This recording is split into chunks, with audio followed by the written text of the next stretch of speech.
સમાચાર જૂનાગઢથી મળી રહ્યા છે। સાવજ દૂધ ડેરીના ચેરમેનની ગોપાલ ઇટાલિયાને ધમકી આપી। ગોપાલ ઇટાલિયાએ કરેલા આક્ષેપોને લઈને રાજકારણ ગરમાયું। દૂધમાં કેમિકલ ભેળવવામાં આવતું હોવાના આરોપ કર્યા હતા। ઇટાલિયાના નિવેદન પર ભડક્યા દિનેશ ખટારિયા। ગોપાલ ઇટાલિયાને સાવજો ચાળો ન કરવાની આપી ધમકી। તો જૂનાગઢના વંથલી ખાતે ગોપાલ ઇટાલિયાએ સાવજ ડેરી સામે કરેલા આક્ષેપો મામલે રાજકારણ ગરમાયું છે। ઇટાલિયાએ કાર્યકર્તા સ્નેહ મિલન કાર્યક્રમમાં સાવજ ડેરીમાં દૂધની અંદર કેમિકલ નાખવામાં આવતા હોવાના આક્ષેપ કરવામાં આવ્યા હતા।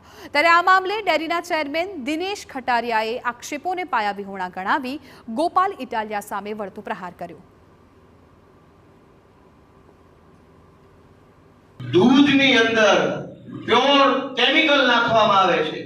ઈ કેમિકલ વાળું દૂધ સાવજ ડેરીમાં ભાજપના માણસો ભરે છે। સાવજ ડેરીમાં પેકિંગ થાય છે। ઈ પેકિંગ વાળો માલ આપણે બીજા ત્રીજા દિવસે ખરીદીને પી જાય પછી થાય છે આપણને કેન્સર।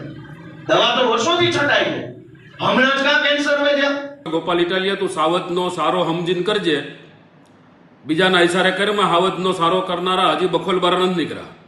એટલા માટે તારે જે કાંઈ આક્ષેપ કરવો હોય આક્ષેપ કરજે, સમજી વિચારીને આક્ષેપ કરજે, જે કાંઈ જોવું હોય તે જોઈ જાજે। પણ બીજાના ઈશારે જે કાંઈ તું આ કરી રહ્યો છે એ તારા માટે તદ્દન નકામું છે।